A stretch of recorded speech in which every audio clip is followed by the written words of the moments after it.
And we are live on the United Public Radio Network, UPRN 107.7 FM New Orleans and 105.3 FM on the Gulf Coast. How cool is that? And we are also being live streamed wherever podcasts live. So we're not hard to find, including my YouTube channel. So go there and subscribe. To all those above me that watch over me, to all of you, my fave parapeeps on this side of the veil, welcome. This is Father Shawn's Paranormal Ministry. I'm your host, Father Shawn Whittington. I'm an ordained Catholic priest with the United States Old Catholic Church. I'm a fully professed brother and abbot for the Old Catholic Benedictines of Immaculate Mary, team member with Society of St. Benedict, and co-founder of GhostBegone.biz. And yeah, I'm that guy on Eli Roth Presents a Legion of Exorcists, streaming everywhere if you haven't caught it. If there's anything you want to know about my wife and I and our ministry work, go to our website, www.ghost-be-gone.biz. Everything's there. My books, go there and buy a book. My online course, go there and enroll in my course. Most importantly, brothers and sisters, if you go there to visit, a lot of cool things to see. But keep in mind, my wife and I don't charge for our ministry work, helping people with their paranormal issues. So if you notice the donate button and you're able to do so, click on it and send my ministry in a small donation. I promise you, it'll be appreciated from the bottom of our hearts. And trust me, we'll put it to good use. Okay, what do I want to tell you guys other than I have an awesome guest today?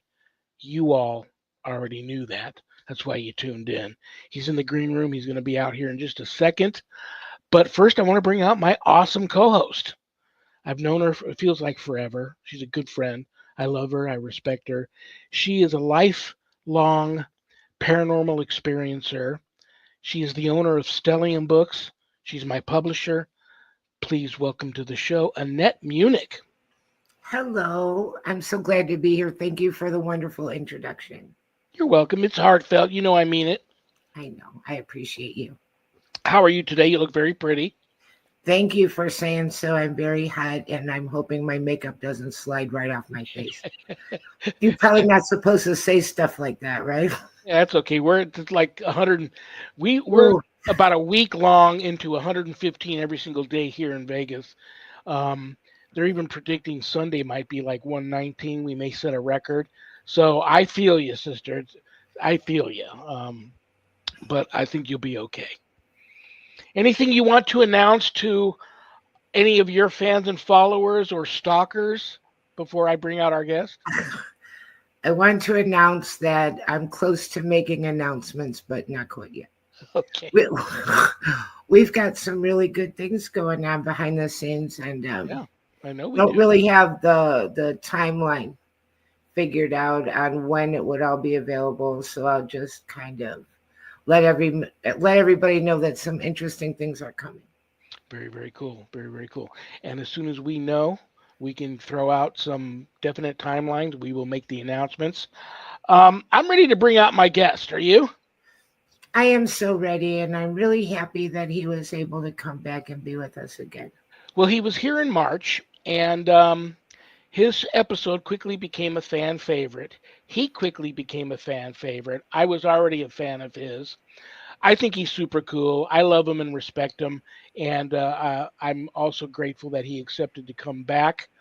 So you all know him and love him. He is a radio, TV, and film personality, an elite paranormal investigator, researcher, experiencer in his own right, and he's here to bring us up to date on all his research and phenomena he's experienced and where he's going. And the two shows you see him on all the time about Blind Frog Ranch and Skinwalker Ranch. So, brothers and sisters, without further ado, please give a big paranormal ministry family welcome to the one and only Jim Segala. Hi, guys. Hi, Thank, Jim. Welcome back. So happy thank, to have you. yeah, thank you, Annette. And Father Shawn, thank you so much for having me. This is great to talk to your people and kind of get them up to speed of all the crazy things that's been happening in the experiential world. Yes, absolutely. I'm going to let Annette mess with you a little bit before I jump in, and then I'm going to throw you in the deep. I'm going to put your feet to the fire, throw you in the deep end without some your floaties on. You got my permission to Yeah, do any screen sharing you want to do, and I'm excited to hear what you got to do. But I know Annette's been wanting to chat with you, so I'm going to let you two chat for a little bit. sure, absolutely. Not the feet to the fire thing again. Every time he says that, it sounds so kind of a little bit on the harsh side. But just great having you back. I've been watching actually a lot of other programs about Skinwalker, which has been interesting, and a few interviews that I've seen recently with Brandon Fugel talking about all kinds of things. And I saw an episode about Skinwalker on Ancient Aliens, which is another show I like. And Giorgio called it the Disneyland of the Paranormal. I thought that was a very cute way to put it. So it seems like they've been talking about that an awful lot. Love that show. And also Blind Frog Ranch. That area isn't that far from Skinwalker. No, it's actually quite close, and there's a lot of phenomena that happens in that whole valley, coming Right. down from the actual the mountain area on down. There seems to be an incredible amount of energy in that area, so a lot of people get affected. So there's a lot of very big, very profound experiences that people have, along that line. So we target a lot of that type of areas to pick up some of our data, and it's just a wealth of knowledge that we gather. Is Blind Frog on the other side of the mesa? No, it would be west, yeah. So it's a little bit above, so it's 20 miles north of it, and it's probably about 30 or 40 miles below the actual the valley of it. It's where the mountains are. So that's where all the Native Americans are, and there's a lot of synergy between the Blind Frog people and the Native Americans. So there's a lot of things going up there, a lot of energy, and you go there, and it's amazing because you kind of eat. You know how you get that where your hair stands up in the back of your neck, you just Right. know something's weird's going on. Right. So there's a lot of that going on up there. I haven't been down lower in where the Skinwalker area is, but I can tell you that up where the Blind Frog people are, and there's another ranch up there that's also absolutely amazing that has so much phenomena. And I tell you, go there and you feel energized. You walk away from it, you feel amazing. Wow. That is very interesting. I was going to ask how many people go there and would prefer not to return, simply because some people, it's all over the chart how people react to that sort of stuff. I know Right. some people, certain, they go to like Taos, New Mexico, and they have beautiful experiences, and some people, believe it or not, go there and don't have such good experience because, I don't know if it's, I guess it's their chemical makeup that reacts differently to that type of energy um, Right. than some other people. Well, you What? think about it. I mean, the way people react to, say, a picture or or music or something like that, the music is really designed to bring out your internals, and so whatever stuff's internal to you, it kind of brings it out and amplifies it, just like music does. So when you go to a place like that has a lot of this kind of energy, whatever's going around in your head at the time or whatever things are going on in your life seems to get amplified. And that's something that we look at when we look at the narratives people provide to us. We've got hundreds and hundreds of people now that every day give us these narratives of what's going on in their lives and what they're feeling, what's in their personal life. And it always comes down to the amazing thing is that, they feel that there's something going on. But every time I go to an area like that, it seems that it cascades until a full blown experiences happen. Do you think It's that funny. I'm sorry. Go ahead, Annette. anything to do with energetic ley lines? Well, they're actually so the ley lines is that's kind of a fictitious thing, probably invented by people that thought there was something, but we actually have established proof that there is something coming down off of the mountain area, down through that valley, through Blind Frog, through that whole thing. It just seems that every time you put devices along a particular area, along a line, it seems to be extraordinarily active. And when you kind of go off that line, it kind of dissipates a little bit. So it's very evident to us that there is an area or like a line that is going down through that basin that is very energetic. So I mean, it's very hard to prove ley lines, but I can tell you, definitively, we've captured enough data to show that there is a very concentrated line of energy that goes down. So you want to call it a ley line? Absolutely. There seems to be a lot of that. I'm going to here comes the first putting your feet to the fire question. Back to the feet in the fire. If you just, you answer this, there's no wrong answer here, but in your humble professional opinion, you're the guy to ask. What's your hunch as to what you really think is happening there? Do you think it's angelic in nature, extraterrestrial in nature, man-made, or just natural? What do you really think's going on there? Yeah, I don't really think that after, I mean, I've been doing this for, oh my God, so since 2015, so it's been quite a few years. I mean, so you kind of get the feel of something, and I know it's not natural, and I know it's probably, a scientist should never say absolute, right? So I can say it's probably not going to be something naturally occurring. It seems to be something with an intelligence, something that knows of you, the area, what you're going on in your life, what's going on in your head. People have these very profound experiences, and these experiences that go into these things could actually get very, very wound up. We have little bio watches that we put on people that when they go to these areas, and it really starts going off, like their tremors start going, and their heart rate goes, and their blood pressure increases, because they're having something going on.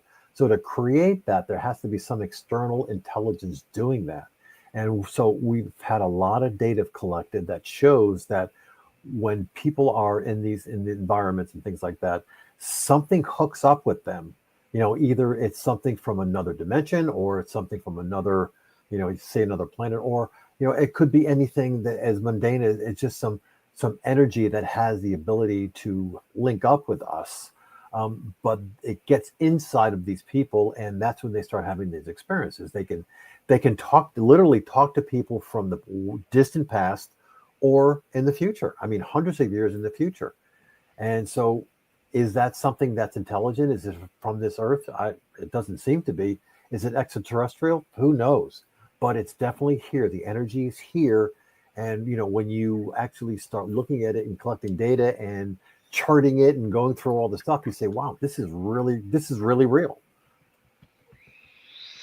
Anything there ever actually scare you? So it does in some extent, because people report that they see these creatures, and it's probably something they manifest within themselves to respond to whatever experiences they're having. Your brain has a habit of trying to make sense of stuff, right? I mean, we do that, right? So we walk into a dark room that we've never been into, our brain goes crazy and start inventing all these crazy things. But once they start really understanding what's going on, it's much, much better. And that's what we started the study to do, is to do two things: to collect scientific data so we can understand what this phenomena is, and also to support the experiencers out there that are having a hard time dealing with the experiences that they're having. There are some people that literally will not leave their house when they feel that there's some onset of something happening, because they can drop into a catatonic state, or they can, just have incredible mood swings or personality changes, and they just don't want to have that in the open, so they stay home. So what we do is we have a lot of support groups. We have a lot of people that support these experiencers. We have hundreds and hundreds of people that now rely on us, and they actually learn how to cope with this thing. So it becomes part of their life. It's like, it's like you have it just becomes part of your life. You have something on your body. It grew there and it's okay.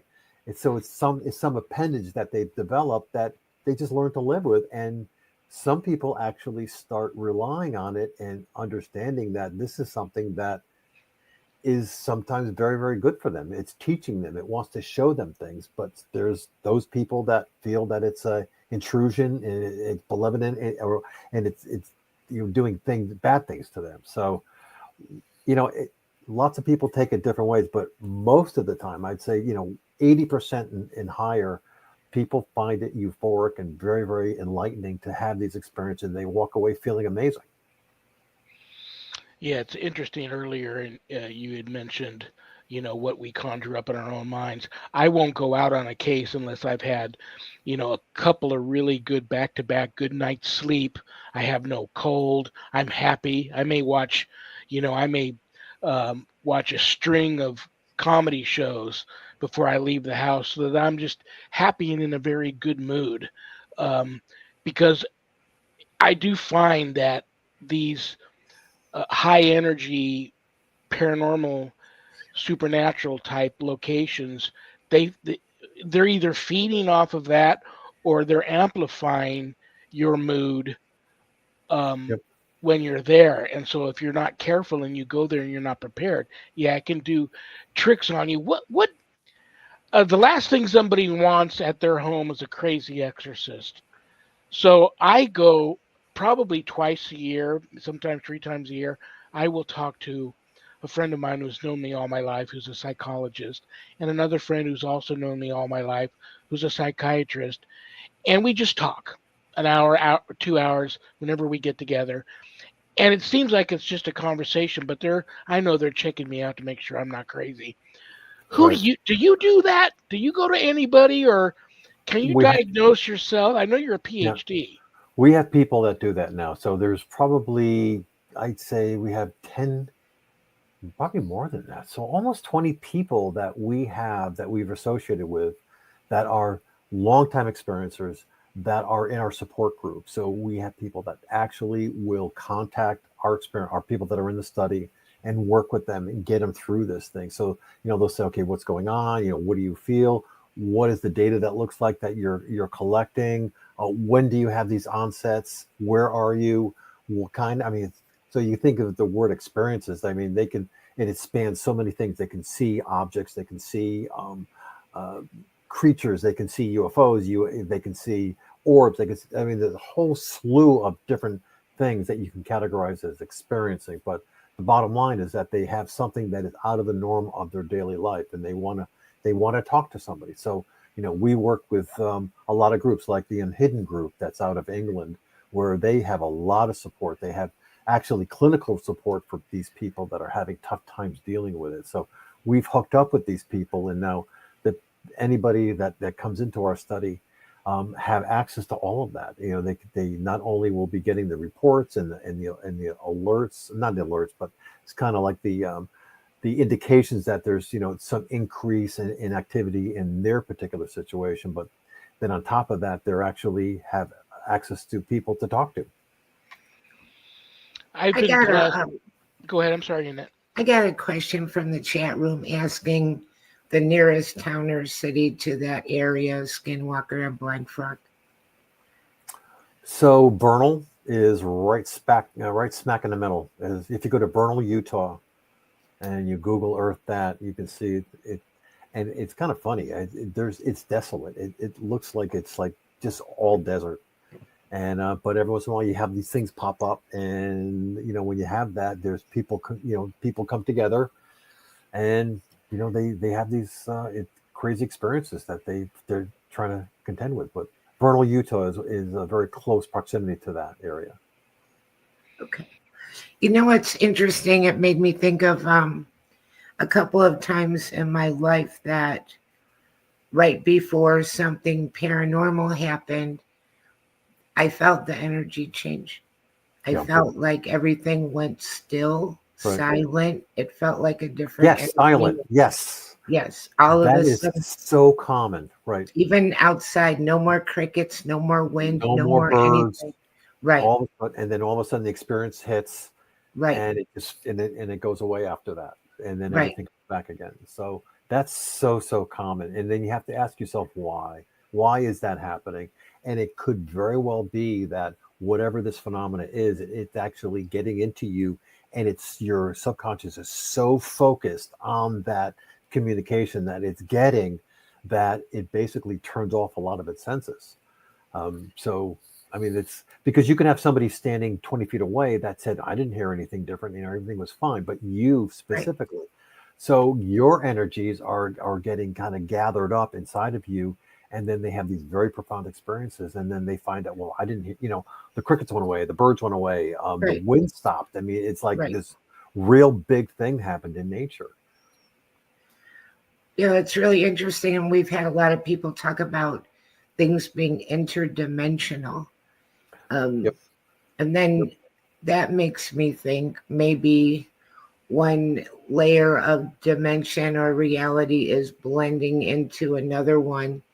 And that's when that silence occurs. That's like this You're entering transit. another dimension. Yeah, it's very possible. So that kind of gets into the following through, kind of understanding what the source of this thing is, and things like that. But it's very possible that you move you move a little bit into another dimension, because that's where the best communication is with this phenomena. They live in another dimension. You kind of like slide over a bit to get that, and you kind of lose all that external stuff, and you're just really focusing on that. So that's very possible. Jim, what makes me able to do what I do, and I don't know if you could call it successful at what I do. It's not so much being successful as just being able to help people. I'll go with that. Is the support of my wife. Your wife seems to be very nice. I hope to get a chance She's to meet her very one nice. day. He organizes Um, everything, the whole She's so study, nice. everything. what does she think about all of this and you and your research and the paranormal field and Uh, all that? How does she feel?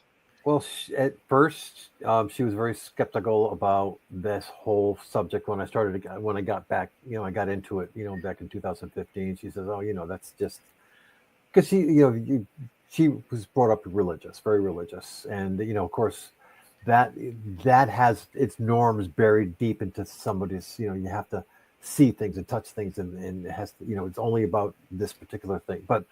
As she saw more and more, it became evident to her that these people are actually having these experiences. This is not something they're making up, and we have a lot of data that shows that these people are not just manifesting this stuff in their head. There's actually something happening in the environment that indicates something entered their body, some energy entered their body, whether you want to call it the ley line energy or whatever it is. Something's entering their body. And she starts to say, oh, wait a minute, maybe and she does this all the time. Wait a minute. When I was a little kid, I had this dream and it came true. And I heard, so everybody does that I see. They say, wait a minute, was that a real experience that I ever had, And people can go back in their lives and they say, yeah, that is something that is a experience that I had. And a lot of times people don't have anything until some trigger point, like they'll have like a some sickness where their temperature would spike, or they would have some something go on in their life, some big stressor that went in their life, and then everything after that they start having these experiences, and then they have lots of experiences following that. So a lot of people will say, when I was 15, I was injured in a car accident and I hit my head, and ever since then I had these profound experiences. And that's so typical. I'd say probably 30 or 40% of the people that actually come into the study. And we ask everybody to take a very small survey. Well, not small. It's pretty in-depth, but we look at what they're saying. And a lot of people say that they had some point in time in their life where they kick off, and all of a sudden right after that, they just have experience after experience, like once a month or once every couple of months. And my wife is like that. So she goes back and says, yeah, I think I've had this all along. Yeah, Well, absolutely. it's interesting too, because with our kids, and I'm an experiencer, but even with me, with my kids, it would be, well, you were probably, just dreaming. You could go back to sleep. You're safe. Just to quiet down a child and get them to feel like I'm okay here. But I think that when we're children, that's when we're the most open to, I hate the word psychic. I like extrasensory perception, better old school way of saying it. And then, like you're saying, people, especially NDEs, people that had a near-death experience. Sure. 100%. And then after that, it seems to have opened a little door with them that they're not able to really close again. So I've been working with a forensic neurologist on this subject, exact subject of this. Why do people all of a sudden have this thing happen to them? And it seems that when they, as you grow up, we've all, gone through the system, right? We went to school, we went, had our parents, we went to school, we went to college, we went out into society, and all of these norms and these values get, pushed on us, and we stack them up, stack them up, stack them up. And then that's the filters that we use to rationalize things when we see something, right? So that's kind of what, what our whole thing is. But when people get injured, or little children that don't have all that stuff, they're just open to it. They're just like wide open. Stuff just flows in. They accept it. So, and when people get injured, it's almost like their brain gets a little reset, and a lot of those things get washed away, or there's they have this whole thing where they have, it's like this hardening that happens in your head, and when they have these injuries, that hardens, softens up, and a lot more possibilities enter their mind. So they become more creative. They do a lot of extra things. They become a different person. But I think you're 100% correct that children are much more open to having this. They just can't rationalize it, right, or visualize it, or verbalize it as well as an adult does, but they're better than we are. Right. Do you mind, Jim, if I don't even know if you're into this topic. Do you mind if I ask you a couple of extraterrestrial based questions? Absolutely. Sure. Go ahead. I got two questions lined up for you, and I think I got these from fans and friends of yours. Okay. Actually, this one is not, but I have a very gifted psychic medium friend of mine that I've known feels like forever. She's been pretty spot on with her predictions, and she recently predicted that in 6 years we're going to have major, full-blown, over-the-top disclosure, and it could either be in the form of finally the aliens just coming down and landing on the planet and saying, "Hey, we're here," Yep, or somebody like the head of Space Force or the head of NASA or the president will actually finally come out and give us some disclosure. When I throw that at you, what do you think? I think that there's going to be a point of time in our future where we're going to know the answers. Is it going to be in 6 years? I don't know. But I think that we're inching up on it. And I think the more people that get involved in the studies to understand what it is, it's starting to, science is incremental, right? So you learn a little bit. So, and then it just cascades. It gets bigger and bigger. So, 6 years, it might be we have a revelation in 6 years where we say, okay, I understand how to talk to these things now. That's part of what we do in our study, is learning what the communication vehicle is that this phenomenon is talking to us. And then we want to talk back to it. If we can talk back to it and get it to respond, that's a major event. I mean, that means that there's something out there physical. And then you can ask a question. It's like, where are you? Where are you from?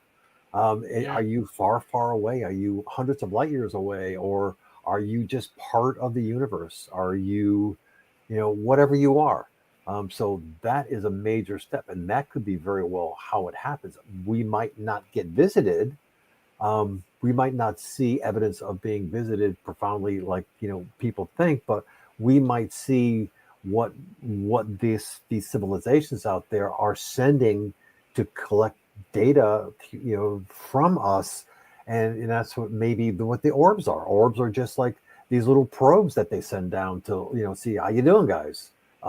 That's very possible. And why experiencers seem, because I think that they're open to that, and they have the ability to see these dimensional things that come from other space-time metrics, or however they come from.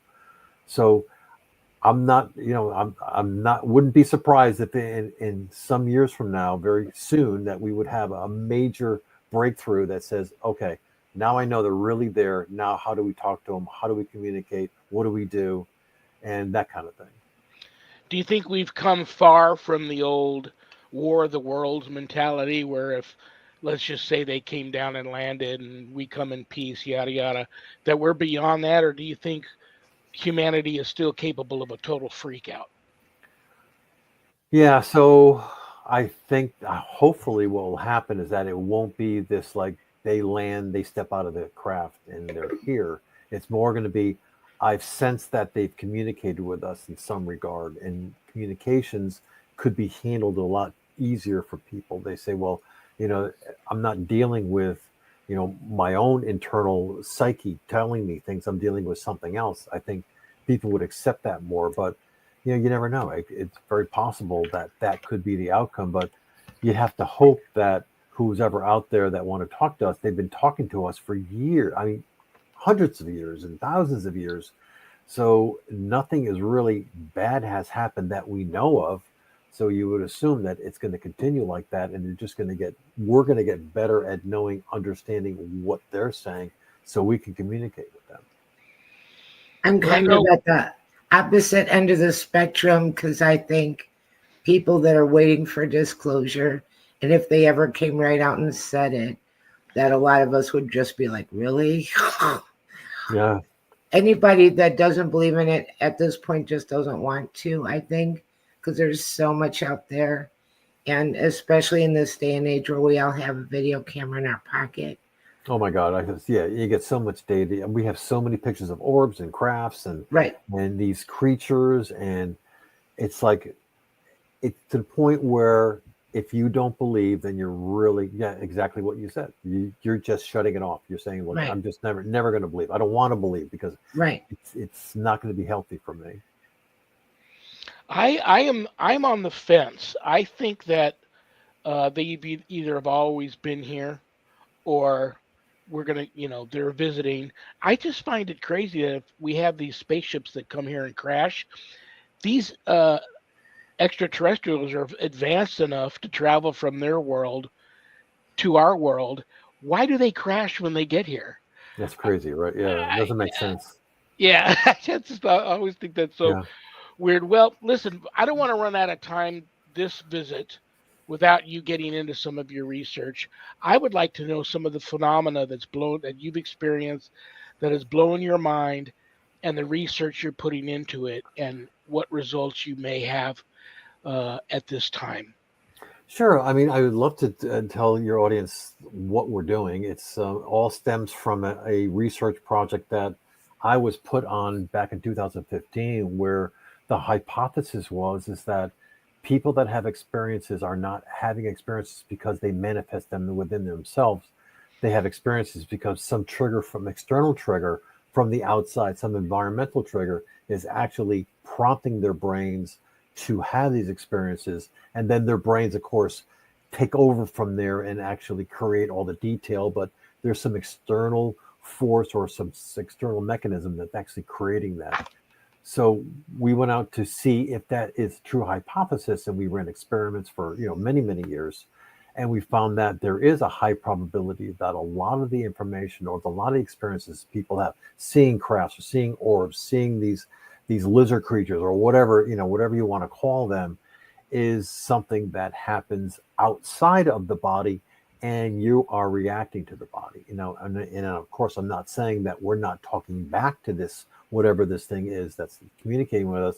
All I'm saying is that we're not making this stuff up in our heads. We're actually, somebody is telling us, or some entities telling us to see this vision. And that's why we have these visions. And, now what, over 50% of the population of the world have admitted that they've had these experiences. So it's not just a couple people. I mean, it's half the population of the world has had some experience in one form or another.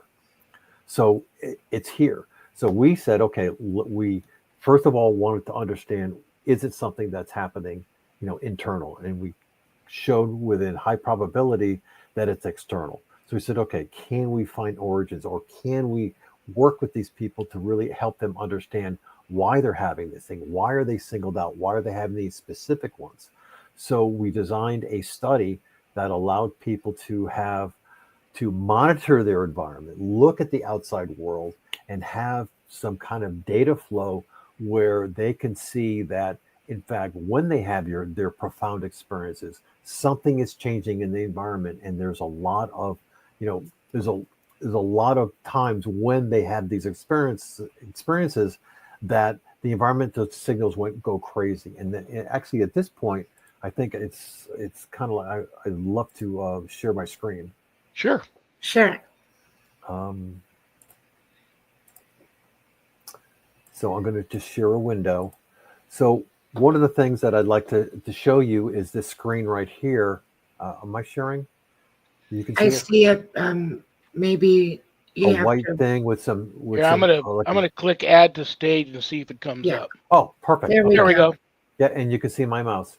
So one of the things you have to realize is that, you know, we have instruments. If you look at like your blood pressure or your heart rate, and you look at it over a time scale, like over 10 minutes, you can draw a line and you can see it jiggling back and forth, and you can see how your heart rate changes or your breathing changes or whatever. We also monitor everything else, like what is the electromagnetic energy in your environment? And maybe this line here, this top green line here, is the electromagnetic energy. But sometimes when people report to us that they're having experiences, that very calm line that just shows the, you know, the everyday electromagnetic energy that's in your environment, all of a sudden starts shaking like crazy. And at the same time, they're having experiences. Like, take a look at this one down here. This is the actual this is the microwave signals that are in your environment, right? Everybody knows what those are, right? The stuff that comes out of your cell phone, the stuff that comes out of your microwave oven. All that stuff is so small. It's in this bottom line here. It's just jiggling around all day long. But all of a sudden, people will have these enormous spikes like this. And at the same time, they will report that they're having, you know, some kind of experience that they weren't expecting, something that you're actually seeing.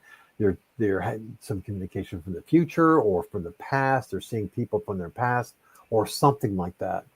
So this is the data that we gather. We give people instrumentation that allows them to record this stuff in full time, 24 hours a day in the background. They don't even know what's going on. Basically, they just have these devices that they either wear on their wrist or they have on their, on their kitchen table or something like that, just sits there and reads.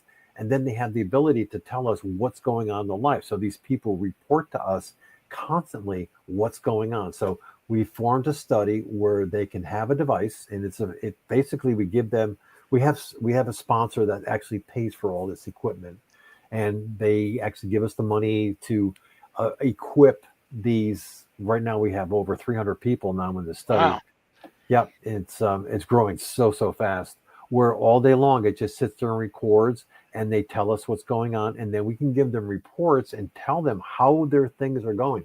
When they have these profound experiences, well, we just saw a spike in your electromagnetic spectrum, or we saw a spike, in this spectrum. And I can actually, if you don't mind, I'll switch to another screen where I can kind of show you how we collect this information. And I'll share this screen with you. This is actual live data that's coming from one of the many devices that are out there. So this is the data. So if you might have to click on that too.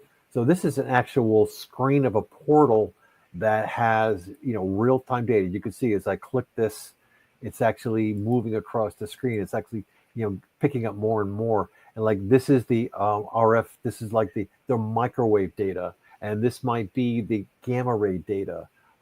This might be the electromagnetic spectrum. So we're picking this up constantly all day long. We're just reading over and over again. And then we can switch to, like, this is a real-time view where we're taking imagery from a camera, like an infrared camera that's sitting in their house, and then we're looking at all this stuff. And then they have observations that they make, and they put all of these observations in. So this is what we're gathering all day long, and they're actually going in and entering all these incidences into their system. And what we do is we take all that information on a daily basis, and we report to them. It says, a few days ago, you reported that you had this enormous experience as well. I want to let you know that at that exact moment, you had an incredible spike in your electromagnetic spectrum or your gamma spectrum or your dose rate or something like that. And it gives these people the ability to rationalize and kind of get to grow accustomed to this and knowing that it's not coming from within their head, but it's really coming from some external source that they can use to understand what's going on. And it makes people feel much better. And, when, like I said, when you walk into a dark room the first time and you get a little scared, right? Your hair stands up on the back of your neck and, you get a little scared, apprehensive to go in. But the second time you go into that room, well, it's not that bad because you know it's there and you get used to it. And people just have the ability to get used to these things, but we provide them the tools that allow them to get used to really gain a little bit of control on their experiences. And then we allow them to have people that they can talk to, so they can go and they can request to talk to one of our experts that know how to deal with this stuff. And it's one of those things where people just rise up and love this, and they don't want to live without it. And in fact, I'll tell you a very interesting story. So the first study that we did, we called that study 1, was done from 2018 to 2020 or something like that. And during that time, we had not so many people. We only had 35 people in the study. And then we did it for 3 or 4 years, and we collected a bunch of data, and then we sent them a note. We said, we really appreciate it. We're going to write our reports and things like that. You can keep the devices, but we're going to, basically shut down the study. And they got very, very upset. They were like, oh my God, you can't do that. This becomes such a big part of our lives.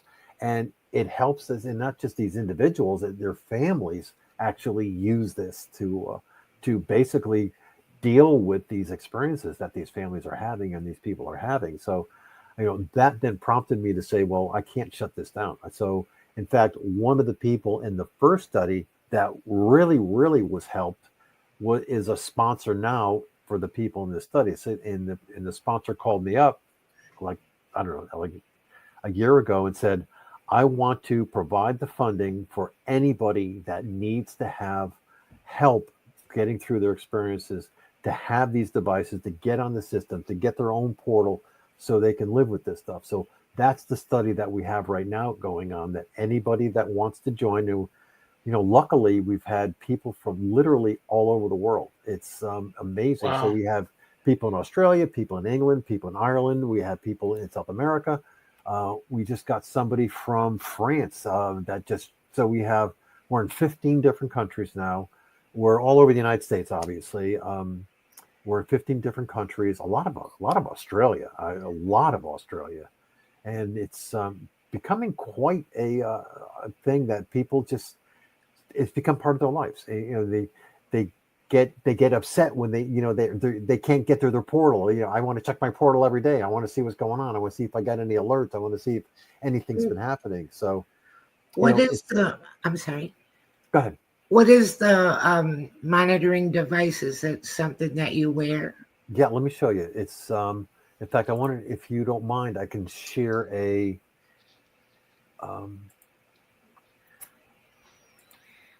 where is it? Here. And are most of these people experiencing like ghost phenomena, or all different kinds?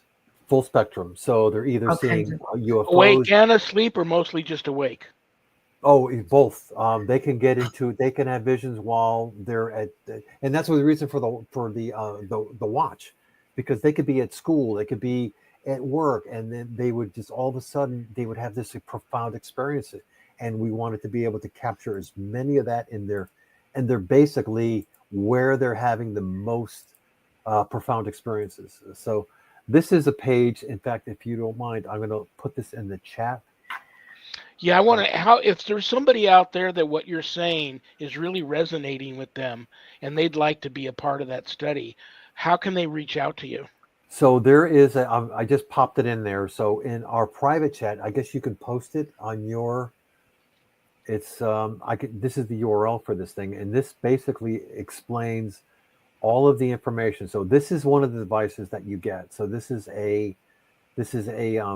one of the tabletop device, which just sits there all day long, and it just monitors and it just looks at your, your environmental signals. We also have a watch that we have that people put on their wrist. The battery lasts like 3 or 4 days. They can just like go out, do their thing, and it records all day long.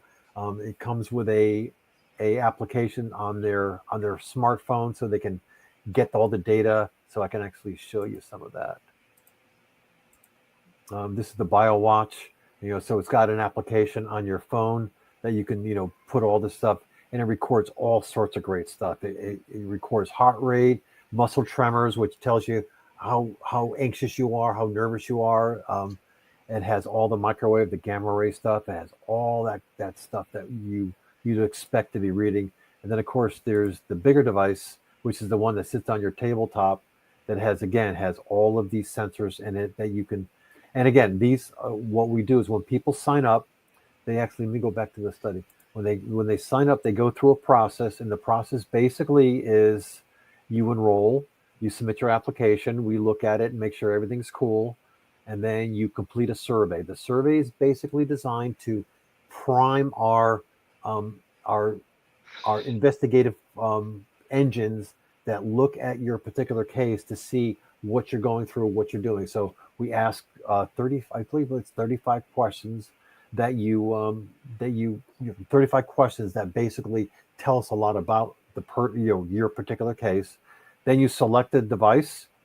You just sign to make sure you don't throw it in the garbage as soon as you get it, and you basically get going at that point. And this is the website is there at the bottom. Yeah. So here, it's in the chat right there. So can I go over to the comments and put that in there? I guess I could do that. No, I can't. I don't know where else to put it. That's okay. I'll make sure everybody knows. You can put it in the... I put it in the private chat, if that's okay. That's fine. Yeah. People will find you. And I'll also do it too. If you want to send me an email as to that location, I'll make an announcement too on all my social media places where people can reach out to you. I was going to actually put it in the comments, but I don't think. How many paranormal experiences per week, month, etc. is interesting to you? So if it's often, it's probably something that is not going to be relevant data. It's really like once every probably month, 3 weeks, month. Some people will go. It's very strange. It kind of follows a pattern. There's a lot of activity in certain periods of time, then it falls off. It's almost like it follows some kind of a calendar. So it's like in the summertime, it gets very, very heavy. So you might get 1 or 2 a month. But maybe in the wintertime, you don't get as many. But different people are different. So, usually it's 1 or 2 a month. Or I would say 1 or 2 a month, in certain times of the year, then it kind of falls off and it picks up. Because I have things happen, and I also have seen UFOs, especially since I've been here in Oklahoma. But I have paranormal things, and I'm going to say quickly because I don't want to take up the rest of your time. It's really interesting because we live close to a major creek, but then on the other side of our property in the back, there's an Indian burial ground. Oh, okay. And so we get all kinds of pictures with big orbs in it and stuff like that. And we were talking the other day about Skinwalker Ranch, and I told them not to ever say that word outside. And it's like, shh. But so there's some independent activity here associated with the land itself. Okay. Besides anything else. And UFOs, things that are lights in the sky, blinking white, blinking red, blinking white, blinking red. Don't move. I go in the house and get something to drink, come back out, go to bed. They're still there. They're just there. Yep. And some stuff in the house, and some stuff that I think is angelic from prayers. Because if something happens and I get a very good feeling about it, I think that is angelic or something that's like a prayer answer or just a a way of acknowledging. I always think about, how do I feel when something happens?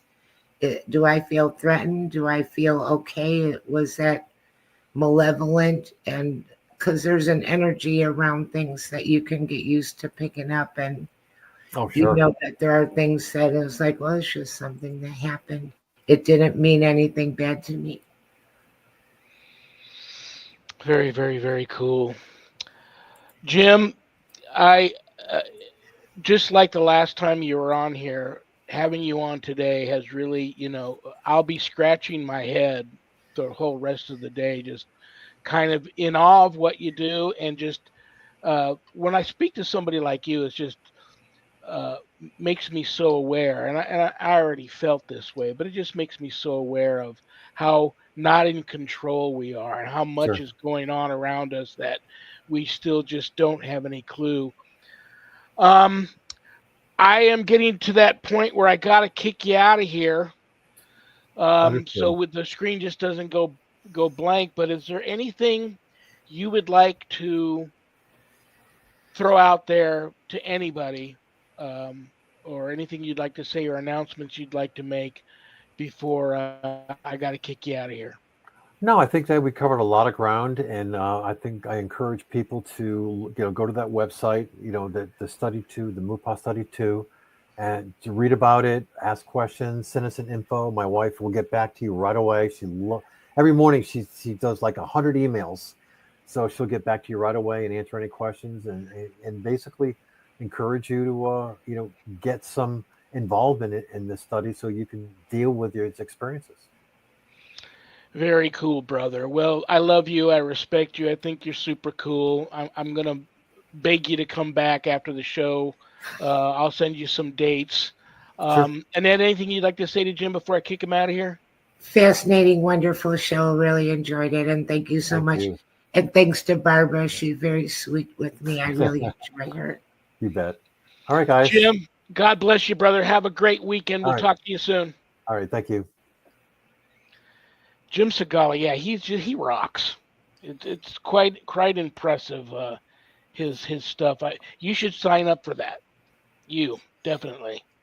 Um, you are going to be pleasantly surprised at who our next guest is going to be.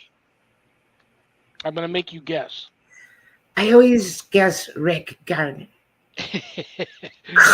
next Friday, July 18th, your favorite psychic medium portrait artist will be here.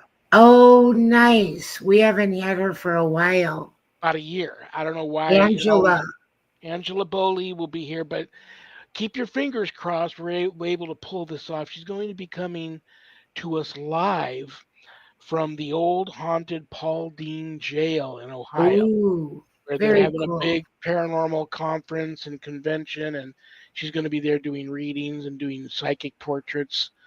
She's going to do her show for us live from there. So you know how it is in these old locations. You never know how the Wi-Fi is going to be or how the cell signal is going to be. So um, worst case scenario, I already have her tentatively booked exactly a month later if something goes wrong, God forbid, and technical difficulties, we're not able to pull her in. I'll have her back the following month, but I think it's gonna be okay, and we're gonna have a great show.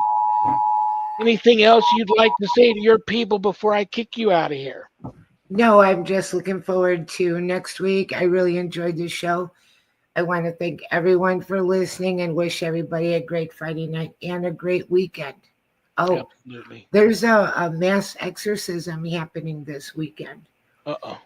Yeah, they're sending it out throughout the world. This Send is me some some of the. information on that Okay. after the show. I love you. I respect you. Have a great weekend. Give your whole family a big hug for me, and I'll talk to you soon. Thank you so much. I will see you soon. Good night. Annette Munich, Stellium Books. Oh my gosh. Yeah, that anybody who's watching the show or watches this in replays off of the archives, off of the web, off of the YouTube channel, if this resonates with you, reach out to Jim Segala and his wife and sign up for this study.